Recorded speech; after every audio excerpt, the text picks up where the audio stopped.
Have you ever stared out a chilly November window and felt the quiet press in a little too close? When the clocks fall back, moods often do too, and for many older adults, grief and old memories step forward. But here's the soft surprise. November isn't the end, it's the beginning of calm. In the next few minutes, you'll hear how a simple healing garden, built for gentle hands, can ease seasonal blues. We'll use fall gardening to grow 3 forgiving crops and 2 mindful rituals that settle the heart. This is gardening for seniors that favors ease over effort, meaning over muscle. Stay with me, because near the end, I'll share the simplest, most overlooked practice, a 2-minute habit that restores steadiness when thoughts race at night. By the final scene, you'll have a small plan you can start this week, even with just a pot, a porch, and a cup of warm tea. Evelyn is 75. Her porch chairs sit in pairs, but she sits alone now. Mornings used to start with Earl's slow whistle and 2 mugs clinking on the rail. This year, November arrives like a dimmer switch, light, draining early, the air tasting faintly of pennies and wood smoke. She keeps the TV low for company, but the commercials are too cheerful, and the house echoes anyway. The calendar says, "Clean up garden," and the words feel like a goodbye. She pulls on Earl's old cardigan, sleeves swallowing her wrists, and walks to the back. The tomato stakes stand like tired soldiers. The marigolds have curled into fists. She bends to pinch a stem and feels that familiar wobble, the one that lives between throat and chest. It's the season when doctors warn about mood dips, when neighbors drift inside, when even the mail feels thin. At the grocery store, the fruit piles look staged, too bright for the gray sky. Evelyn pauses at the spice aisle, opens a jar of dried thyme, and inhales until her eyes sting. A young clerk asks if she needs help reaching something. She smiles and hears herself say, "No, darling, just borrowing a memory." Earl planted thyme near the back steps. It used to brush their ankles when they were carried in groceries. Now the bed is patchy, the soil hard where rain knocked it flat. Back home, she moves through rooms like she's careful not to wake anyone. The living room holds the fall wreath she meant to hang. The dining table carries a neat stack of sympathy cards she kept just for now. Months later, edges softened by dust. She knows the advice. Join a group, call a friend, take a class. The effort feels heavy as wet wool. Even the word exercise makes her shoulder pinch. She talks to the photo on the mantel. "I can't keep the garden going without you," she whispers, and the picture, Earl with dirt moons under his nails, doesn't argue. Outside, a wind chime clacks a thin, tired tune. She means to close the back gate, but stops at the herb bed. A stubborn green edge shines under browned stems. She presses a knuckle into the soil. It gives, just a little. She remembers Earl saying, "Soil forgives." Her knuckle rests there a second longer. That night, sleep slips in late. She wakes at 3:11 a.m., the red digital light like a small, steady heartbeat on the dresser. Her chest hums. She counts backward. She tries the breathing her neighbor showed her. 4 in, 4 hold, 4 out. It helps, then doesn't. She starts a kettle and waits while the kitchen clock ticks, soft, stubborn, constant. The next afternoon, a flyer flutters from the community board at the pharmacy. Fall gardening for seniors. Gentle crops, gentle routines. A handwritten note below it says, "No heavy lifting. Bring a mug." The words feel like a hand extended, palm up. She tucks the flyer in her bag and almost doesn't go. The air is damp, her knees click. She goes anyway. The community garden looks like a patchwork quilt. Beds stitched with twine and hope. A gray-bearded volunteer in a navy beanie greets her with a thermos. "We start with tea," he says, "and a walk to listen." "Listen to what?" Evelyn almost asks, then hears it, the soft hush of leaves, the thin chorus of late sparrows. He pours her tea, steam ribboning the cold. They pause at a raised bed set low for easy reach. A child's handprint is stamped in a corner of the soil, a fossil of summer. "We plant what forgives the calendar," the volunteer says. He crumbles a clod in his palm until it rests like coffee grounds. He shows her tiny seeds and a fat clove of garlic. "November is for starting small," he adds. "We tuck things in. We promise to come back." Evelyn presses a seed with the pad of her finger. It disappears, then leaves a perfect dot in the soil. Her mark, modest and unmistakable. She feels something steady in that dot, as if the ground is answering back. Walking home, her palms smell like tea and earth. She peeks at her own raised bed, neglected but not lost. A memory lands. Earl teaching her how to plant garlic after Thanksgiving. Pointy and up, love, like tucking in little white boats. She opens a drawer, finds last year's seed box, and there it is. A paper bag with garlic scrawled in Earl's all caps. She turns off the TV, pulls on boots, and steps into the cool afternoon. The soil accepts her old trowel with soft resistance. She pushes in cloves. Click, click, click. The rhythm steadies her breath. With each clove, she says a name. To honor, to thank, to keep. Earl, Mama, Mrs. Diaz, who taught me to hem. The bed becomes a map of love.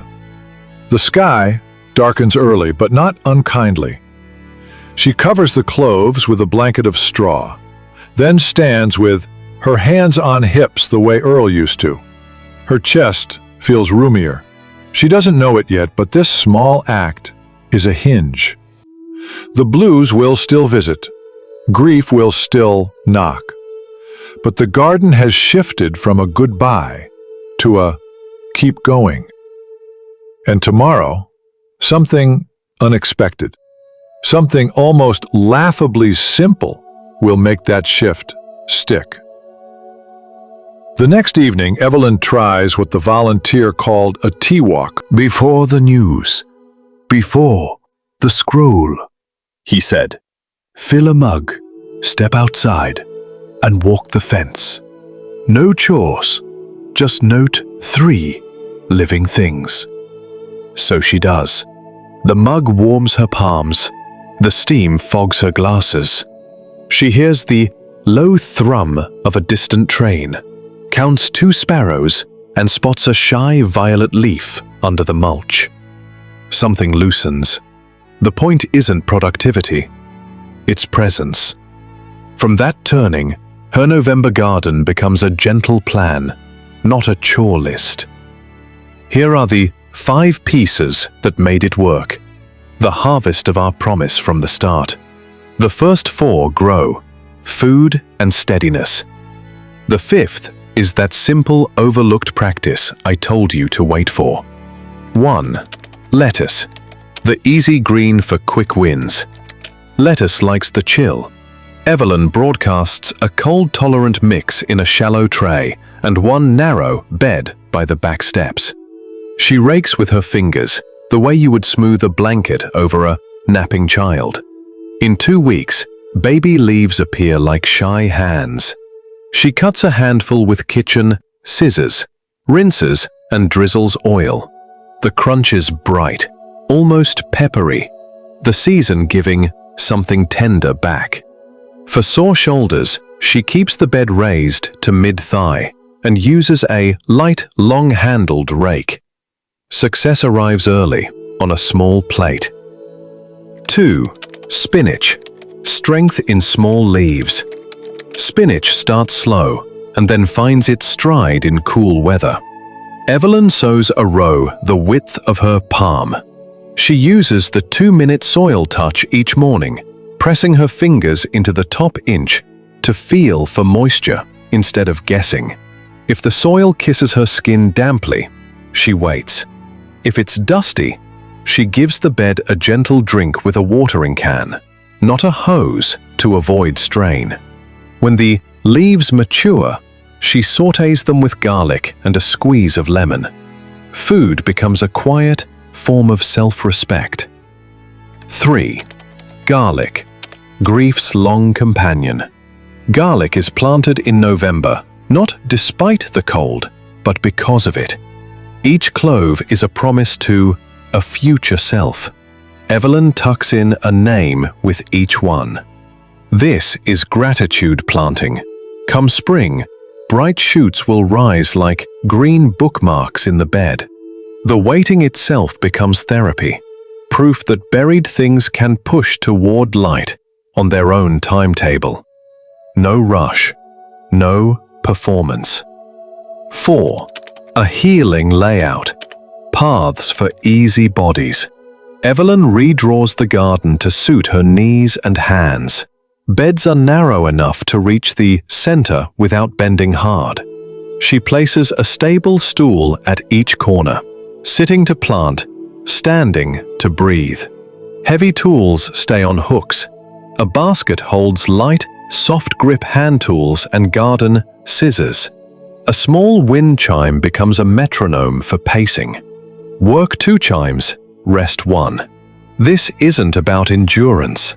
It's about enjoyable, repeatable minutes that add up to well-being. 5. The overlooked practice. The nightly plant and thank. Here's the gift I promised. Before bed, Evelyn writes a single name or word on a scrap of paper. Someone she misses, something she's grateful for, or a hope for tomorrow. She folds it small, steps outside, and tucks it under the mulch edge or into a pot. No digging, just the gesture. She presses her palm to the spot and whispers, "Stay." 2 minutes, maybe less. This anchors restless thoughts, the way a paperweight tames a stack of mail. If it's raining or icy, she uses a dish of soil by the sink. Same ritual, same whisper. Over weeks, the edge of her garden becomes a quilt of kept promises. These practices pull Evelyn from numbing to noticing. On a gray Tuesday, she does the tea walk and spots lace-thin frost on spinach leaves, glittering like sugar. On a Thursday, she shares a fistful of lettuce with the mail carrier and earns a story about his grandmother's collards. A neighbor over the fence says, "It smells like hope back here," and they both laugh at how corny and true that sounds. Her sleep improves, not perfect, but kinder. When 3 a.m. arrives, she knows she has left a word in the soil with her own hands that changes the texture of the night. She is not waiting empty, she is waiting with. So, if November has been a hallway of echoes for you too, steal Evelyn's set. Lettuce for quick, crunchy encouragement. Spinach for gentle strength and a morning soil check. Garlic for long, faithful company through winter. Healing layout for bodies that deserve ease. And the nightly plant and thank. The softest practice, the strongest anchor. This is gardening for seniors, tuned to tender joints and full hearts. A healing garden you can build on a balcony a porch, or a single sunny window. November can hold you, if you let it. Evelyn didn't out-muscle her sadness. She out-noticed it by choosing crops that forgive the cold and routines that fit inside a teacup of time. She found a way to stay. The lettuce gave early proof that something fresh was still possible. The spinach taught patience with reward. The garlic kept vigil with her through the long dark, turning memory into growth. The redesigned paths respected her body today, not the one she had decades ago, but the quiet heart of it all was that small, nightly ritual. Plant and thank. A scrap of paper, a press of the palm, a whispered, stay. That simple act stitched her days together. It asked nothing fancy, only presence. And presence, practiced gently, becomes peace. Let November be where you plant steadiness. Let your hands relearn softness. When grief resurfaces, or the evenings feel too wide, step outside, find a corner of soil, and tuck in a word that matters. You are not closing the garden. You are opening a room inside it. Plant hope and peace this month. The ground remembers. If this story steadied you, pass that steadiness on. Share this video with someone who needs a softer November. Tell us in the comments, who or what do you plant in memory of? Leave a name and a small tribute. Let the garden hold them with you. For more tender fall gardening ideas and ways a healing garden supports emotional health, press subscribe and keep a mug ready. We'll walk the fence together each week. Title of today's practice: Plant Hope This Fall. May your beds be narrow, your tools light, and your nights kinder. We look forward to reading your insights. Thank you for walking this journey with Verdant Years.